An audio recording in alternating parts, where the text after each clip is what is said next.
Cholesterol ആണോ നിങ്ങളുടെ പ്രശ്നം എങ്കിൽ നിങ്ങൾ മറന്നിരിക്കുന്ന, നിങ്ങൾ ചെയ്യാൻ മടിച്ചിരിക്കുന്ന കുറച്ച് കാര്യങ്ങളുണ്ട്. ആ പ്രശ്നങ്ങൾ തന്നെ സോൾവ് ചെയ്ത് കഴിഞ്ഞു കഴിഞ്ഞാൽ നിങ്ങളുടെ കൊളസ്ട്രോൾ അല്ലെങ്കിൽ കുറയ്ക്കാൻ പറ്റുമെന്നുള്ളതാണ് ഏറ്റവും വലിയൊരു സത്യം. എന്താണ് പ്രശ്നം? ഒന്നാമത്തെ കാര്യം, എക്സസൈസ് ഇല്ലാതായി പോയി കഴിഞ്ഞു കഴിഞ്ഞാൽ നിങ്ങൾക്ക് കൊളസ്ട്രോൾ കൂടും. ഇത് പോണക്കത്തെ ഒരു ഡമ്പൽ മേടിച്ച് വെച്ചേക്കുക. അതെൻ്റെ പണ്ട് പോലെയുള്ളതാണ്, ഞാൻ ഉപയോഗിക്കാതിരിക്കുന്നതാണ്. ആ ഡമ്പൽ എടുത്തിട്ട് നമുക്ക് ഇങ്ങനെ എക്സസൈസ് ചെയ്യാം, അല്ലെങ്കിൽ നമുക്ക് പല രീതിയിൽ എക്സസൈസ് ചെയ്യാൻ പറ്റും. ഒന്നാമത്തെ കാര്യമാണ് ഈ എക്സസൈസ് എന്ന് പറയുന്നത്. ഇത് നമ്മൾ ഭയങ്കര മസിൽ വരാൻ വേണ്ടിയിട്ട് ചെയ്യുന്ന കാര്യമൊന്നുമല്ല. നമ്മൾ ഫസ്റ്റ് എടുത്തിട്ട് നമുക്ക് ഇങ്ങനെ ചെയ്യാൻ പറ്റും. ഇങ്ങനെ നമുക്ക് ബൈപ്സിന് വേണ്ടിയിട്ട് എക്സസൈസ് ചെയ്യാൻ പറ്റും. പിന്നെ നമുക്ക് തിരിച്ചിട്ട് ഇതിങ്ങനെ പിടിച്ചിട്ട് ട്രൈപ്സിന് വേണ്ടിയിട്ട് നമുക്ക് ഇങ്ങനെ എക്സസൈസ് ചെയ്യാൻ സാധിക്കും. അപ്പം ഈ ഒരു ഭാഗത്തായിട്ട് നമുക്ക് മസിൽ ഇങ്ങനെ കയറി വരും. പിന്നെ നമുക്ക് ഈ സൈഡ്, ഞാൻ ഇത് കുറേ നാളായി ഉപയോഗിച്ചിട്ട് അപ്പം എനിക്ക് ഇടയായിട്ട് ഇച്ചിരി കൊളസ്ട്രോൾ കൂടുതലുണ്ട്. അപ്പോൾ അത് കാര്യം കൊണ്ട് ഞാനിത് വീണ്ടും എടുത്തിരിക്കുകയാണ്. നിങ്ങൾക്കും കൊളസ്ട്രോൾ ഉണ്ടെന്നുണ്ടെങ്കിൽ നിങ്ങൾ മസ്റ്റായിട്ടും നിങ്ങൾ ഇങ്ങനത്തെ ഒരു ഡമ്പൽ മേടിച്ച് വെച്ചേക്കുക, എക്സസൈസ് ചെയ്യുക. ഇങ്ങനെ എക്സസൈസ് ചെയ്യാം, ഈ കൈക്ക് എക്സസൈസ് ചെയ്യാം. മറിച്ച് നമുക്ക് ഇങ്ങനെ ചെയ്യാൻ പറ്റും, ഏത് രീതി വേണം ചെയ്യാം. പക്ഷേ ഒരു കാര്യം മാത്രം ശ്രദ്ധിക്കണം, നമുക്ക് എടുക്കാൻ സാധിക്കുന്ന, അല്ലെങ്കിൽ നമുക്ക് സിമ്പിളായിട്ട് യൂസ് ചെയ്യാൻ പറ്റുന്ന അത്രയും വെയിറ്റ് മാത്രമേ ഇതിടാൻ പറ്റത്തുള്ളൂ. ഇടാവൂ, അല്ലെങ്കിൽ അത് പ്രശ്നം ഉണ്ടാക്കും. എനിക്ക് ഇതിൽ 2 ഘട്ടങ്ങളുണ്ട്. നേരത്തെയൊക്കെ 2 ഘട്ടം കൂടെ കൂട്ടിയെടുക്കുക. ഇത് വലിയ വെയിറ്റ് ഒന്നുമില്ല.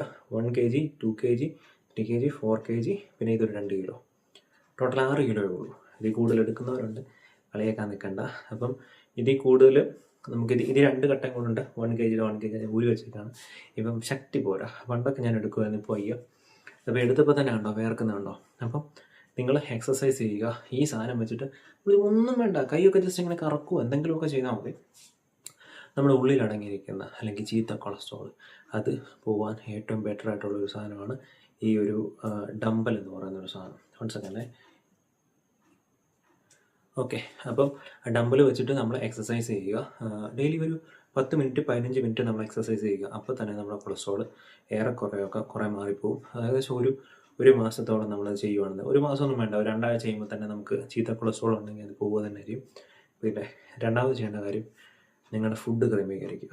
നിങ്ങൾ ഒരിക്കലും, ഞാൻ ചെയ്തുകൊണ്ടിരുന്ന കാര്യമാണ്, എനിക്ക് പണി കിട്ടിപ്പോയ കാര്യമാണ്, അതുകൊണ്ടാണ് ഞാൻ പറയുന്നത്. നിങ്ങൾ ഒരിക്കലും കാർബോഹൈഡ്രോക്സൈഡ് അങ്ങനെ ഒരു സാധനമുണ്ട്. മീൻസ് ഡീറ്റെയിൽ ആയിട്ട് പഠിച്ചിട്ടില്ല പറയുന്നത്. അപ്പം ആ ഒരു സാധനം നമ്മുടെ പെപ്സി, അല്ലെന്നുണ്ടെങ്കിൽ 10 രൂപയ്ക്ക് കിട്ടുന്ന കോള, അല്ലെന്നുണ്ടെങ്കിൽ മാംഗോ ഫ്രൂട്ടി, ഇമാതിരി മധുരം കയറ്റിവിടുന്ന എല്ലാ സോഫ്റ്റ് ഡ്രിങ്ക്സിലും ഈ സാധനം അടങ്ങിയിട്ടുണ്ട്. ഞാൻ എൻ്റെ അടുത്ത് തച്ചിന് കുറേ ആയിട്ടങ്ങ് കുടിച്ചു. തച്ചെന്ന് പറഞ്ഞാൽ എല്ലാ ദിവസവും ഓരോ കുപ്പി വെച്ച് കുടിക്കുമായിരുന്നു. അങ്ങനെ എനിക്ക് കൊളസ്ട്രോൾ കൂടി പണി കിട്ടി. സോ പിന്നെ നിങ്ങൾ ബേക്കറി സാധനങ്ങൾ അല്ലെന്നുണ്ടെങ്കിൽ വറുത്ത് പൊരിച്ച് അങ്ങനത്തെ സാധനങ്ങളുണ്ടെങ്കിൽ മാക്സിമം ഒഴിവാക്കിക്കോ, പണി കിട്ടും. എക്സാമ്പിൾ 30 വയസ്സിന് മുമ്പോട്ടുള്ള ആൾക്കാരാണെങ്കിൽ ഉറപ്പായിട്ട് നിങ്ങൾ ഒഴിവാക്കി വിട്ടോ, ആണായാലും പെണ്ണായാലും ആരാണെങ്കിലും. പിന്നെ എക്സസൈസ് ഇല്ലാതെ നമ്മൾ ഫുഡ് മാത്രം കഴിച്ചുകൊണ്ടിരുന്നാലും നമുക്ക് കൊളസ്ട്രോൾ വരാൻ ചാൻസ് ഉണ്ട്. നിങ്ങൾ വറുത്ത് പൊരിച്ച് കഴിക്കുന്ന, അല്ലെങ്കിൽ മീൻ, അല്ലെന്നുണ്ടെങ്കിൽ റെഡ് മീറ്റ്, ഇങ്ങനത്തെ സാധനങ്ങളൊക്കെ ഉണ്ടെങ്കിൽ ഒഴിവാക്കിക്കോളും. ഫുഡ് കൺട്രോളിങ്ങിൻ്റെ കാര്യമാണ് ഞാൻ പറയുന്നത്. അതിന് ശേഷം തീർച്ചയായിട്ടും നിങ്ങൾക്ക് പച്ചക്കറികൾ യൂസ് ചെയ്യാം. ക്യാരറ്റ്, അല്ലെന്നുണ്ടെങ്കിൽ കുക്കുംബർ, അല്ലെന്നുണ്ടെങ്കിൽ തക്കാളി. ചിലർ പറയും തക്കാളി കഴിച്ചു കഴിഞ്ഞാൽ നമുക്ക് യൂറിൻ സംബന്ധമായിട്ടുള്ള മൂത്രത്തിൽ കല്ല് അങ്ങനത്തെ പ്രശ്നങ്ങളൊക്കെ വരുമെന്ന്. അത് ചിലർക്ക് വരും, ഒട്ടുമിക്ക ആൾക്കാർക്കും വരാറില്ല. നല്ലൊരു പ്രോട്ടീൻ ഫുഡാണ്, പച്ചക്കറിയാണ്. ആരും അത് ഉപയോഗിക്കുന്നില്ല എന്നുള്ളതാണ് സത്യം. അപ്പം ഈ യോഗ സാധനങ്ങൾക്ക് പച്ചക്കറി കഴിക്കുക. ഡെയിലി ഒരു നേരമെങ്കിലും നമ്മൾ ഈ ഒരു ക്യാരറ്റോ, അല്ലെന്നുണ്ടെങ്കിൽ ഈ പറഞ്ഞ കുക്കുംബർ, ഇങ്ങനത്തെ സാധനങ്ങളൊക്കെ നമ്മൾ ഉപയോഗിക്കാൻ വേണ്ടിയിട്ട് ശ്രമിക്കുക. എനിക്ക് നല്ല ബെറ്റർ ആയിട്ട് ഫീൽ ചെയ്യുന്നുണ്ട്, അതുകൊണ്ടാണ് ഞാൻ നിങ്ങളിലേക്ക് വീഡിയോ എടുത്തിരുന്നത്. പിന്നെ ഒരു നേരം നിങ്ങൾ ചപ്പാത്തിയോ എന്തെങ്കിലും കഴിക്കുക.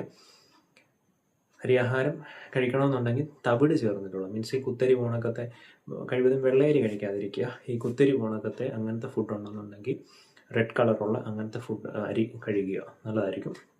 പിന്നെ മധുരം പാടെ അങ്ങോട്ട് ഉപേക്ഷിച്ചേക്കുക.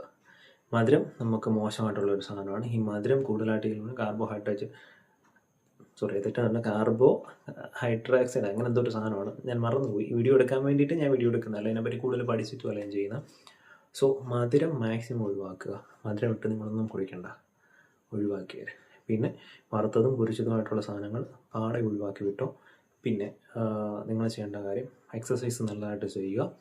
പിന്നെ കഴിവതും നിങ്ങൾ വൈകുന്നേരങ്ങൾ രാത്രി സമയങ്ങളിൽ നിങ്ങൾ ഫുഡ് കഴിക്കുമ്പോൾ ചോറ് അധികം കഴിക്കണമെന്നൊന്നുമില്ല, അല്ലെങ്കിൽ പുറത്ത് വിഭവസമൃദ്ധമായിട്ടൊന്നും കഴിക്കണമെന്നില്ല. നിങ്ങളുടെ ഹെൽത്താണ് മസ്റ്റ്. സോ അതുകൊണ്ട് തന്നെ പച്ചയ്ക്ക് കഴിച്ച് ശീലമാക്കി തുടങ്ങുക. പിന്നെ വെണ്ടയ്ക്ക ഉണ്ടെന്നുണ്ടെങ്കിൽ വെണ്ടയ്ക്ക നല്ല ഫൈബർ ചേർന്നിട്ടുള്ള ഫൈബർ കണ്ടൻസ് ഉള്ള ആഹാരങ്ങൾ കൂടുതലായിട്ട് കഴിക്കാൻ വേണ്ടിയിട്ട് ശ്രമിക്കുക. കൊളസ്ട്രോളിനെ ഒഴിവാക്കാൻ പറ്റും. കൊളസ്ട്രോൾ വന്നു കഴിഞ്ഞാലുള്ള പ്രശ്നം എന്താണെന്ന് ചോദിച്ചു കഴിഞ്ഞാൽ, എനിക്ക് പറ്റിയതാണ് നെഞ്ചിൻ്റെ ഈ ഭാഗത്ത് വേദന, പുറം വിലക്കം, നമുക്ക് കിടന്നുറങ്ങുമ്പോൾ ചില സമയത്ത് വേദന. നമ്മൾ ആദ്യം വിചാരിക്കും ഗ്യാസിൻ്റെ പ്രശ്നമായിരിക്കും, ഒരിക്കലും ഗ്യാസിൻ്റെ പ്രശ്നമല്ല, കൊളസ്ട്രോൾ ആയിരിക്കും. സോ അതുകൊണ്ട് തന്നെ നിങ്ങൾ ഫസ്റ്റ് പോയിട്ട് ഒന്ന് ചെക്ക് ചെയ്ത് നോക്കുക. ഇങ്ങനെ ആരെങ്കിലും ഈ ഒരു പ്രശ്നം ഫേസ് ചെയ്യുന്നുണ്ട് എന്നുണ്ടെങ്കിൽ ഉറപ്പായിട്ടും നിങ്ങൾ ഒന്ന് ചെക്ക് ചെയ്ത് നോക്കിക്കൊള്ളുക. അതിന് ശേഷം ഈ പറയുന്ന എക്സസൈസൊക്കെ ഡെയിലി പ്രാക്ടീസ് ചെയ്യുക. മാക്സിമം വേർക്കാൻ വേണ്ടി ശ്രമിക്കുക. പിന്നെ പെട്ടെന്ന് ദഹിക്കുന്ന ആഹാരങ്ങൾ കഴിക്കാതിരിക്കുക. മീൻസ് പെട്ടെന്ന് ദഹിച്ചു പോകുന്ന പ്രോട്ടീൻ ഫുഡ് കഴിച്ചുകൊണ്ട് യാതൊരു പ്രയോജനമില്ല. നമ്മൾ ഈ ചില ഇവരെ ഫ്രൂട്ട്സൊക്കെ ഇഷ്ടംപോലെ കഴിക്കാം. ഫ്രൂട്ട്സൊക്കെ കഴിക്കുകയാണെങ്കിലും അത് ഡ്രിങ്ക് രൂപത്തിൽ കുടിക്കാതെ, അല്ലെങ്കിൽ നമ്മളത് കടിച്ച് തന്നെ കഴിക്കാൻ വേണ്ടിയിട്ട് ശ്രമിക്കുക, അപ്പോൾ ചരച്ച് കഴിക്കാൻ വേണ്ടി ശ്രമിക്കുക. അത് ആകുമ്പോൾ പതുക്കെ ദഹിക്കത്തുള്ളൂ, അതിൻ്റെ പ്രോട്ടീൻസ് നമുക്ക് കിട്ടുകയും ചെയ്യും. പിന്നെ ആൽക്കഹോൾ ഉപയോഗം ഉണ്ടെന്നുണ്ടെങ്കിൽ മാക്സിമം കുറച്ച് കൊടുക്കുക. സിഗരറ്റ് വലി, ഇങ്ങനത്തെ പ്രശ്നങ്ങളൊക്കെ ഉണ്ടെങ്കിൽ, സിഗരറ്റ് വലി കൊളസ്ട്രോളിനെ ബാധിക്കുന്നതല്ല, ശ്വാസകോശത്തെ ബാധിക്കുന്നതാണ്. ആൽക്കഹോൾ ഉണ്ടെന്നുണ്ടെങ്കിൽ കരളിനെ ബാധിക്കും. ഒത്തിരി പ്രശ്നങ്ങൾ വരും. ഞാൻ കുറച്ച് കാര്യങ്ങളൊക്കെ പഠിച്ചിട്ടുണ്ട്, പക്ഷേ ഈ പറഞ്ഞ കാർബോഹൈഡ്രോ ആ സാധനം മാത്രം ഞാൻ മറന്നുപോയി. എനിക്കറിയാം ഇതുവരെ, പക്ഷേ ഇപ്പോൾ വീഡിയോ എടുത്തപ്പോൾ മറന്നുപോയി. ശരി, ഓക്കെ. നിങ്ങളൊന്ന് മാക്സിമം ട്രൈ ചെയ്ത് വെച്ചേക്കുക. കൊളസ്ട്രോളിനെ ഒഴിവാക്കാൻ എക്സസൈസ് തന്നെയാണ് മസ്റ്റായിട്ട് വേണ്ട ഒരു കാര്യം. പിന്നെ നിങ്ങളുടെ ഫുഡ് കൺട്രോൾ ചെയ്യുക, മധുരം ഒഴിവാക്കുക, വറുത്തതും പൊരിച്ചതുമായിട്ടുള്ള ആഹാരങ്ങൾ ഒഴിവാക്കുക, പച്ചക്കറി കഴിച്ചു തുടങ്ങുക, ഫ്രൂട്ട്സ് കഴിച്ചു തുടങ്ങുക. അത്രേ ഉള്ളൂ. ഞാൻ പറഞ്ഞ കാര്യങ്ങൾ ആർക്കെങ്കിലുമൊക്കെ ഉപകാരപ്പെടും. ഈ ഒരു പ്രശ്നം, കൊളസ്ട്രോൾ സംബന്ധമായിട്ട് പ്രശ്നം ഫേസ് ചെയ്യുന്ന ആരെങ്കിലും ഉണ്ടെന്നുണ്ടെങ്കിൽ തീർച്ചയായിട്ടും നിങ്ങളിത് ട്രൈ ചെയ്തോ, ഉപകാരപ്പെടും. പിന്നെ ഇഷ്ടപ്പെട്ടെങ്കിൽ സബ്സ്ക്രൈബ് ചെയ്യാനും മറക്കരുത്. Like, all notification bell button. Okay, bye, see U.